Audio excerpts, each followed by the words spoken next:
अस्सलाम वालेकुम नाज़रीन, आप देख रहे हैं मेरे यूट्यूब चैनल एसके क्रिकेट में। आपका अपना सलमान। उम्मीद करता हूँ आप सब खैरियत से होंगे, खुश भी होंगे, अपने आसपास के लोगों का ख्याल भी रख रहे होंगे। आज आपकी खिदमत में टॉप और लेटेस्ट किस्म की खबरें लेके हम हाजिर होते हैं। सबसे पहले बात करते हैं, बड़ी खबर निकल के सामने आ रही है जिसके ऊपर बात करने के लिए हाजिर हुए हैं। सबसे पहले तो वो आपके हारिस रऊफ़, उसामा मीर और साथ में ज़मान खान के ऊपर है, उसके ऊपर बात करेंगे। फिर हम अगली खबर पे जाएंगे तो हम इफ्तिखार अहमद के ऊपर बात करने जा रहे हैं आज।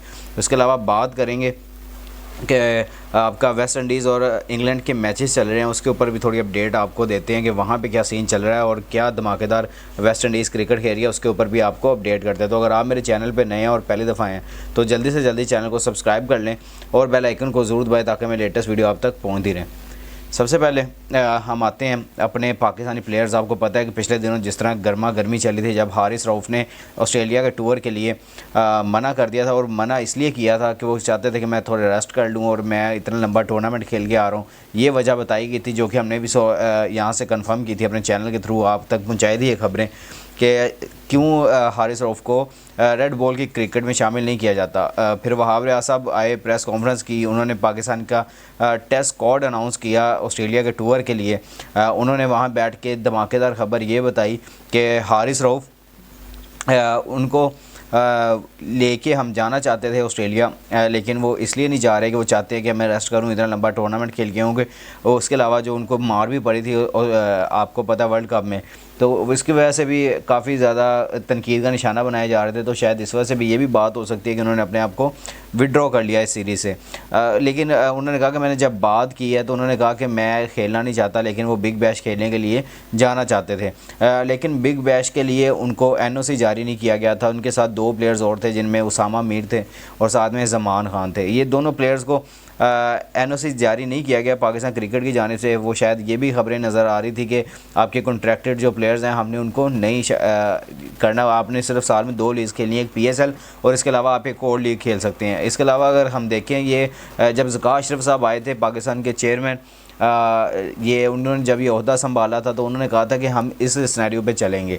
लेकिन मुझे नहीं लग रहा कि अभी तक ये सिनेरियो चलने का आगे, क्योंकि आपको अपने प्लेयर्स की भी माननी पड़ेगी, आपको अपने सेंट्रल जो कॉन्ट्रैक्टेड प्लेयर्स हैं उनके बारे में भी सोचना पड़ेगा कि आपने क्या वहाँ पे अपने प्लेयर्स के साथ करना है, क्योंकि आपके वो प्लेयर्स भी थोड़ा बुरा मना देते हैं। फिर आपको पता है रिटायरमेंट का ऐलान कर देते हैं जब वो बहुत ज़्यादा थक जाते हैं कि पाकिस्तान क्रिकेट की वो समझते हैं कि हमारे साथ ही हमेशा ज़्यादती होती रहती है। तो शायद इस वजह से भी हमारे प्लेयर्स बड़ी जल्दी उठ के रिटायरमेंट का ऐलान कर देते हैं। तो उस वजह से भी शायद PCB को ये समझना चाहिए, और मेरा ख्याल है अभी ये समझा भी है उन्होंने कि उन्होंने हारिस रऊफ़ और साथ में ज़मान खान और साथ में आपके ये जो आपके उसामा मीर है उनको NOC जारी कर दिया। और ये NOC उनको जारी किया गया ज़मान खान को 4 मैचों के लिए, और जो उसामा मीर है और जो आपके हारिस रऊफ़ है उनको 5 मैचों के लिए जारी किया गया। और ये सारे मैच तकरीबन इन्होंने 7 से 28 दिसंबर के दरमियान में खेलने हैं। बिग बैश लीग का जो वहाँ पे अगर ट्रॉफी अनवील कह लें तो कैप्टन्स को यानी कि मीटिंग वो सारा कुछ होना शुरू हो गया वहाँ पे। अब प्लेयर्स को आज NOC जारी किया गया, जो कि अभी थोड़ी देर पहले ये खबर आई थी। जब ये मैं आपसे ये वीडियो रिकॉर्ड कर रहा हूँ तब ये खबर निकल के सामने आई थी कि इन तीनों प्लेयर्स को NOC जारी कर दिया गया कि आप जाएँ, आप जाके बिग बैश खेल सकते हैं। तो ये तीनों प्लेयर तो अब रवाना हो जाएंगे ऑस्ट्रेलिया के लिए। बाकी टीम भी ऑस्ट्रेलिया में टेस्ट मैच खेल रही है, ये वहाँ पे बिग बैश खेलेंगे, तो वो टेस्ट मैचेस और ये T20 फॉर्मेट खेलेंगे। ठीक है, इनके लिए ये भी है कि इन प्लेयर्स को अपने दोबारा रिदम में वापस आना है, क्योंकि आपको पता है कि ज़मान खान तो वैसे भी रिज़र्व में थे वर्ल्ड कप में। हारिस रऊफ़ को ख़ास तौर पे अपने रिदम में वापस आना है, और उसामा मीर को ये बहुत ज़्यादा ज़रूरी है, क्योंकि आपके सर पे आगे 2024 का जो T20 वर्ल्ड कप पड़ा हुआ है, सबसे बड़ी असाइनमेंट पाकिस्तान के लिए वही है। तो पाकिस्तान ने अगर उसके लिए तैयारियां करनी है तो ठीक है, लड़के जा खेल रहे हैं अगर T20 ही, तो आप वहाँ पे जाके अच्छे तरीके से अपनी स्किल्स पे दोबारा काम करें, यूटिलाइज़ करें कंडीशंस को, फिर अपने स्किल्स के ऊपर काम करके फिर एट दी एंड आप लेके जाएं। तो ये सबसे इम्पोर्टेंट खबर थी जो आप तक पहुँचानी ज़रूरी थी। इसके अलावा बात करते हैं थोड़ी सी इफ्तिखार अहमद के ऊपर। इफ्तिखार अहमद आजकल नेशनल T20 कप खेल रहे हैं, उनको भी T10 की ऑफ़र थी। उन्होंने कहा कि मैंने छोड़ दिया, जो मैंने पिछले दिनों भी आपको कवर करके बताया था कि उन्होंने कहा था कि मैंने पिछले जो मुझे T10 लीग से मेरा कॉन्ट्रैक्ट है, तो लेकिन मैंने वो छोड़ के मैंने अपने डोमेस्टिक को प्रेफरेंस दी है। तो वो प्रेफरेंस के साथ साथ उनका जो मैं पूरे स्टैट्स देख रहा था वो भी बड़े आउटस्टैंडिंग है। उन्होंने आज भी बड़ी अच्छी इनिंग खेली है। इफ्तिखार अहमद ने 2023 के जो नेशनल T20 कप है उसमें 8 मैचेस अभी तक खेल ली हैं, उसमें 292 रन उन्होंने बनाए हैं। सेकंड हाईएस्ट है वो, जिनमें 4 50s हैं उनकी, 146 की एवरेज है, 172 का स्ट्राइक रेट है और उन्होंने 22 चौके और 16 छक्के मारे हैं अभी तक, और 11 उन्होंने विकेट्स भी ले चुकी हैं। तो यानी कि 4th हाईएस्ट विकेट टेकर भी हैं और 2nd हाईएस्ट रन स्कोरर भी हैं। उसके अलावा 12 की एवरेज है, 5.2 की इकॉनमी है। तो ये अपने देख लें आपके ये प्लेयर्स होते हैं जो डोमेस्टिक को प्रेफरेंस करते हैं, और इन लोगों को ही बाद में टीम में भी जगह मिलनी चाहिए। ये मैं अपने इस चैनल के थ्रू भी आप तक ये बातें इसलिए करता हूँ ताकि हमारे जो यंगस्टर्स आते हैं ना उनको भी पता चले कि डोमेस्टिक की क्या इंपॉर्टेंस है। ये नहीं कि आपने पाकिस्तान की तरफ से खेल लिया फिर आपको बाहर से मुआहदे मिलते हैं तो आप पाकिस्तान को प्रेफरेंस ना करें, आप जाके बाहर खेलना शुरू कर दें। लेकिन जब आपका ये डोमेस्टिक सीज़न चल रहा हो आप उसको कवर करें, लेकिन उसके बाद अगर आपके पास टाइम बीच में इंटरनेशनल कमिटमेंट्स के बाद अगर आपको दोबारा कोई टाइम शेड्यूल आपका मैनेज होता है तब आप जाके लीग्स खेलें, कोई भी नहीं रोकेगा, आप जाके खेलें, एंजॉय करें, उसमें आप पैसा बनाएं उसे। मुझे लीग्स क्रिकेट सबसे बुरी इसलिए लगती है कि यार हर बंदा पाकिस्तानी हो या दूसरे भी मैं मुल्कों के देख रहा हूँ जो कि इस वजह से भी बुरे लगते हैं मुझे कि अपने मुल्क को छोड़ के बाद में वो लीग्स की तरफ जाते हैं, तो वो मुझे सबसे बुरी चीज़ लगती है। वैसे भी ये इतनी फास्ट कर दी गया, T10 आ गई है यार, 10-10 ओवरों की मैचेस होते हैं, तो वो भी इतनी ज़्यादा तेज़ कर दिया, प्लेयर्स को खेलने का टाइम नहीं मिलता, बीच में परफॉर्मेंसेज, उसके अलावा उनको छक्के पे छक्का मारने की ज़रूरत होती है जो अब आप इतना छोटा फॉर्मेट खेल रहे होते हैं। तो ये भी सारा सिनेरियो जो बीच में आता है उसकी वजह से प्लेयर्स आपका ख़राब होना शुरू हो जाता है। तो अभी मैं काफ़ी ज़्यादा खुश हूँ कि इफ्तिखार अहमद जो हैं, इफ्ती मानिया जो हैं, वो भी काफ़ी ज़्यादा अपने रिदम में वापस हैं और हम यही इनकी फॉर्म आगे T20 वर्ल्ड कप में भी देखना चाहते हैं कि ये भी अपने आप को जिस तरह तैयार कर रहे हैं, तैयार करते करते अपने आप को आगे T20 वर्ल्ड कप तक इस तरह ही बेटर करें। इसके अलावा हम आते हैं जो मेन हमारी जो ख़बर थी उसके ऊपर भी आते हैं। इंग्लैंड और वेस्ट इंडीज़ की सीरीज़ चल रही है, ODI सीरीज़, हम इसके ऊपर अब बात करने जाते हैं और बात करने से मुझे इतना ज़्यादा ये हो रहा है कि वेस्ट इंडीज़ में का टूर कर रही है इंग्लैंड की टीम। पहला ODI मैच खेला गया जिसे वेस्ट इंडीज़ ने 4 विकेटों से जीत लिया, जबकि 7 अभी बॉल्स बाकी थे, जिसमें आपके जो शेह ओप हैं उन्होंने इतनी आउटस्टैंडिंग इनिंग खेली है।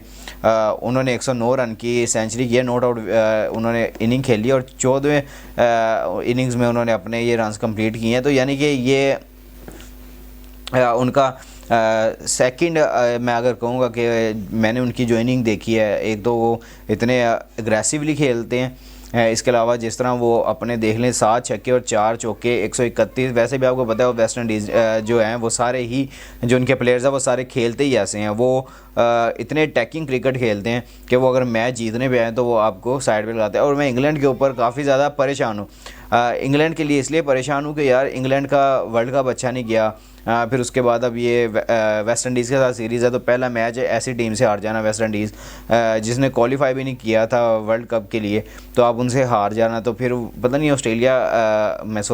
इंग्लैंड की टीम के साथ क्या इस टाइम मसला चल रहा है उसके बारे में मैं काफ़ी ज़्यादा परेशान हूँ। जिसमें देख लें कि फिल सॉल्ट होते हुए विल जैक्स हैं, फिर उसके अलावा जैक क्रॉलिंग हैं, बेन डकेट इतने ज़्यादा स्टाइलिश प्लेयर हैं, हैरी ब्रूक के होते हुए जोस बटलर, लेम लिविंगस्टन, सैम करन, ये भी बैटिंग कर लेते हैं। तो यहाँ आपकी इतनी तगड़ी बैटिंग लाइनअप के होते हुए भी अगर आप मैच हार जाते हैं तो मैं बहुत ज़्यादा अफसोस होता है। 325 रन बनाए थे 50 ओवर्स में इंग्लैंड ने, जिसमें हैरी ब्रूक की 71 रन की इनिंग थी, फिर उसके अलावा जैक क्रॉली की 48, फिल सॉल्ट की 45 रन की थी और सैम करन की 38 रन की जो इनिंग थी। तो इन्होंने एक अच्छा टारगेट सेट करने में मदद दी थी। 325 रन उन्होंने बनाए थे 50 ओवर्स में। फिर उसके अलावा जब वेस्ट इंडीज़ की टीम आई है बैटिंग करने के लिए तो उसमें जो आरिक हैं जो कि ओपनर थे उन्होंने 66 रन बनाए थे, फिर नीचे से आके ब्रैंडन किंग है उन्होंने 35 रन बनाए थे, उसके अलावा कार्टी 16, फिर शेह ओप ने आगे अपनी टीम को संभाला और 109 रन की नाकाबिले शिकस्त बारी खेल के अपनी टीम को जितवाने में अहम किरदार अदा किया। फिर शिमरन हाइटमायर है उन्होंने 32 रन बनाए हैं, फिर 48 शेपर्ड हैं उन्होंने 48 रन बनाए और टीम को जिताने में अहम किरदार अदा किया है शायाब के साथ, तो ये इनकी काफ़ी ज़्यादा मज़े की थी। लेकिन अगर हम बॉलिंग लाइनअप की तरफ देखें तो सैम करन किसी को आउट नहीं कर सके।